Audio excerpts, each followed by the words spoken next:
Non mais ça c'est de la magnésie. Si tu veux, tu as quand même les doigts, tu as de la sueur, ça suinte. Et justement pour enlever cette humidité au bout des doigts, qui fait que ça glisse sur le rocher, tu trempes tes mains dans un sac à pof. C'est un sac à magnésie, c'est du carbonate de magnésie, c'est de la poudre qui t'enlève la transpiration. Ça empêche tes doigts de glisser du rocher.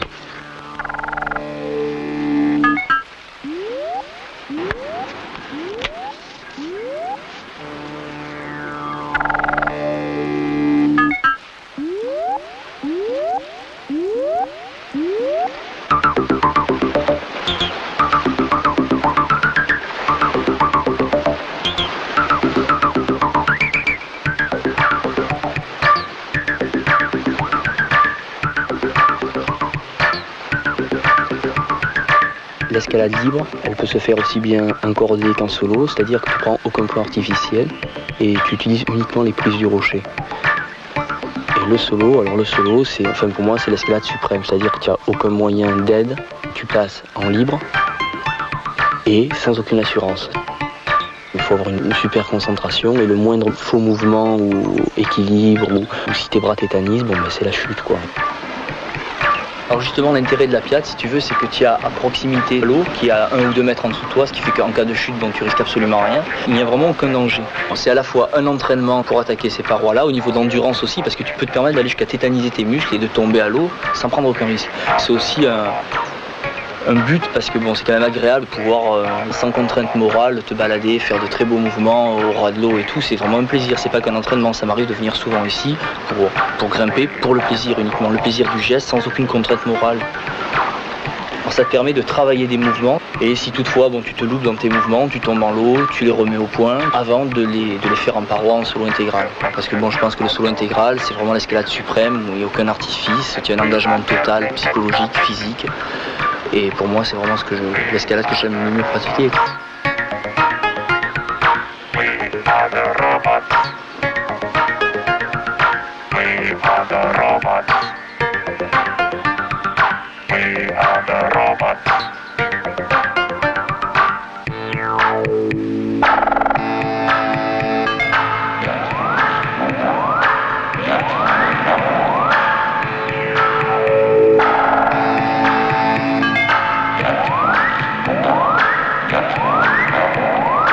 Alors la tétanisation, c'est quand tu fais un mouvement continu, il faut que tu aies une oxygénation de tes muscles, sinon les muscles ne répondent plus.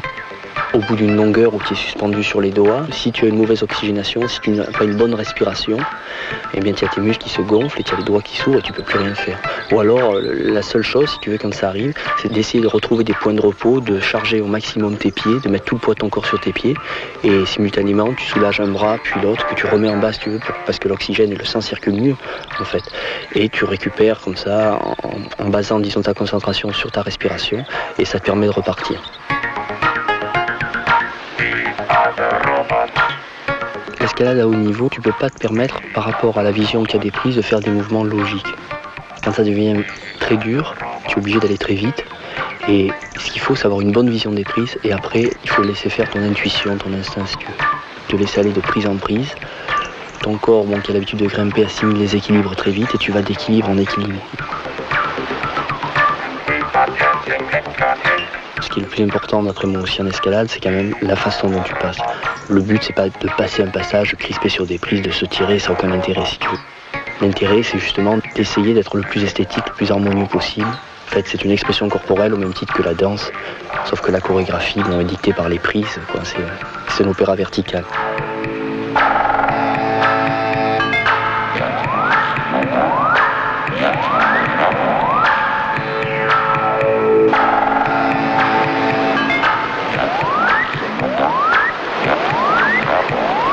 Je pense qu'il faut avoir un entraînement, disons une capacité physique très importante, une puissance, endurance, une très bonne souplesse, une bonne vision des prises, du passage. Mais en solo, c'est certain que la chose primordiale, c'est la concentration. S'il y a un moment où tu te déconcentres, ne serait-ce que pendant 2-3 secondes, tu peux louper un mouvement et te casser la gueule, quoi.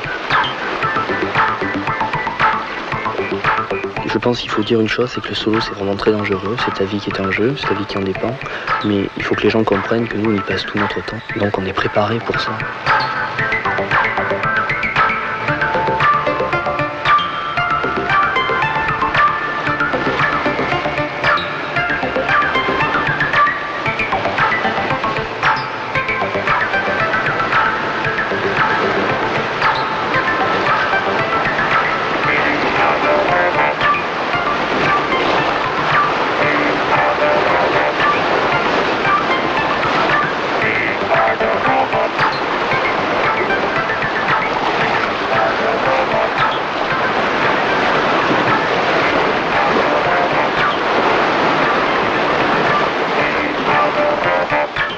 peux pas, disons, prévoir quelques jours à l'avance et dire tel jour je vais faire du solo, c'est impossible. Tu grimpes une journée et il y a un moment où tu te sens très bien, moralement, physiquement, et ce jour-là, bon, tu passes au pied d'une voie et tu as envie de la faire en solo et tu la fais en solo. C'est une chose qui se commande pas en fait. C'est un besoin que tu ressens et quand tu ressens ce besoin, tu y vas.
Alors comme mode de vie, si tu veux, bon, la plupart du temps, je balade avec mon camion, je vais d'école d'escalade en école d'escalade. Je vis dans la nature, en fait, c'est ce qui me plaît. Quand je me sens pas stressé par la vie, toutes ces choses-là. Je suis bien dans la nature, c'est cool comme ambiance. Il faudrait pas que les gens mystifient un personnage. Je pense qu'on n'a rien de plus que les autres, quoi. C'est une passion, on la travaille. En la travaillant, on devient peut-être plus fort, mais bon, voilà, on est tout à fait normaux. Tous les gens qui pratiquent l'escalade à ce niveau, quoi, sont tout à fait normaux. Et qu'en fait, il faudrait pas non plus qu'ils croient qu'on ait une vie de moine et qu'on est des fous.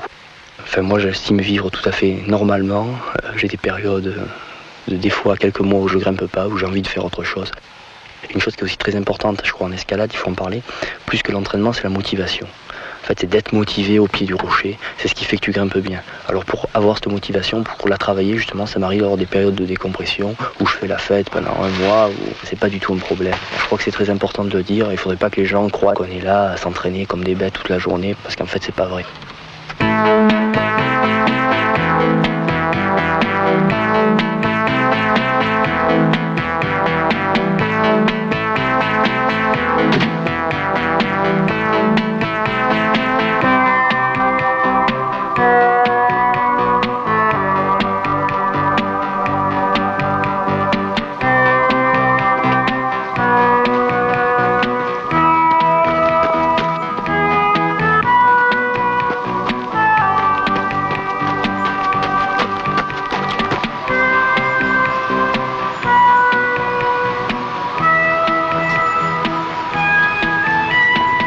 Comme entraînement, si tu veux, au niveau concentration, ce qui me plaît, c'est marcher sur une chaîne. Tu acquiers assez vite l'équilibre en t'entraînant, mais dès que tu penses à autre chose, c'est-à-dire dès que tu te déconcentres, tu tombes. Et pour les solos, il faut surtout pas te déconcentrer. Alors ce que je m'amuse à faire, c'est essayer de rester le plus longtemps possible sur une chaîne, faire des allers-retours, de la faire bouger pour travailler l'équilibre, tu vois. Ça me permet justement de travailler cette concentration.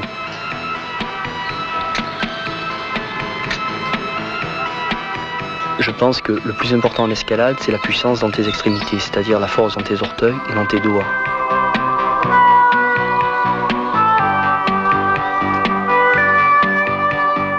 Et comme entraînement aussi, ça passe, disons, avant l'entraînement musculaire, c'est la souplesse.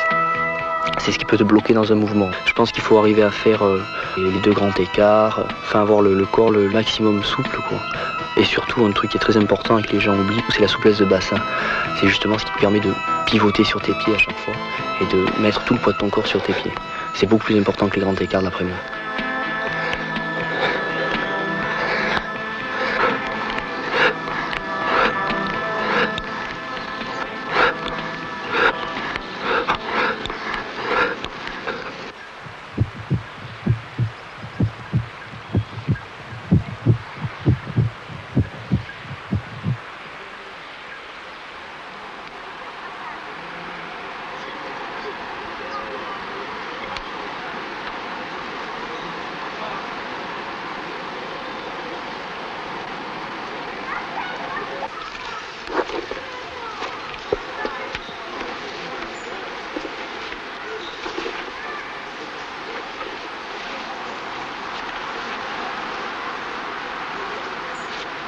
Bon allez Polo, quand tu veux.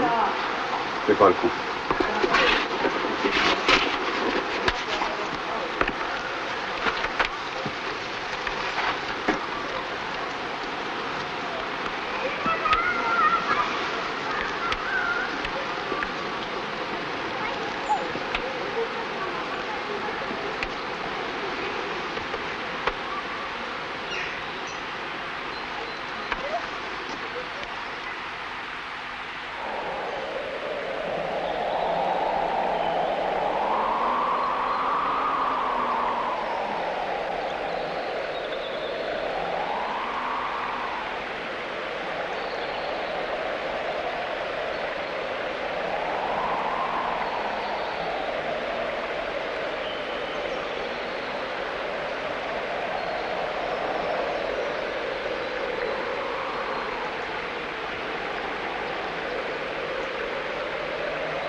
Salut, ça va?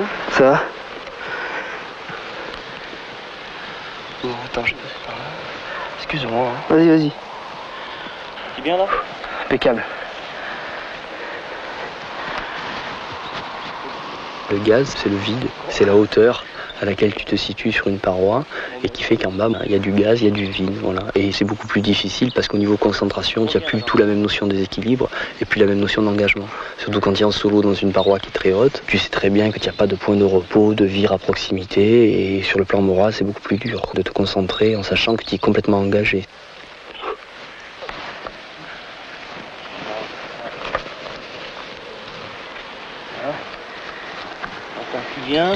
Tu viens là, hein? Ah, tu viens là.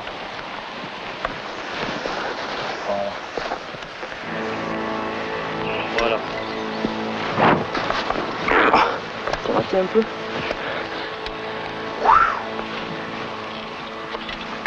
Ça va? Tu viens là? Bon.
Ce qui est intéressant en solo, c'est le fait que ta vie soit en danger. Ça motive ta concentration. C'est normal, je pense qu'on ait peur, c'est d'ailleurs ce qui t'attire si tu veux. Tu as une notion de peur qui rentre en jeu, c'est certain. Et ce qui est plaisant, c'est d'arriver à la dominer. Quand tu es en solo, de toute façon, il faut faire abstraction complète du gaz. C'est-à-dire, tu n'y penses absolument plus. Tu es tellement concentré par tes mouvements, par le fait de faire aucune erreur, que le gaz, tu n'y penses absolument plus. Tu y penses uniquement quand tu es encordé, que tu t'arrêtes un relais ou en solo, quand tu te reposes. Là, tu prends conscience, disons, de l'élément dans lequel tu es, du vide qu'il y a. Mais sinon, c'est un truc qu'il faut faire abstraction complètement. Ouais. Ça te bloque, tu n'arrives pas à faire des mouvements très durs. Et ce qui est grisant, justement, c'est le fait de savoir qu'il y a cette ambiance-là derrière et qui fait que volontairement, on se met dans cette ambiance. C'est sûr que ça a plus d'engagement, plus d'intérêt.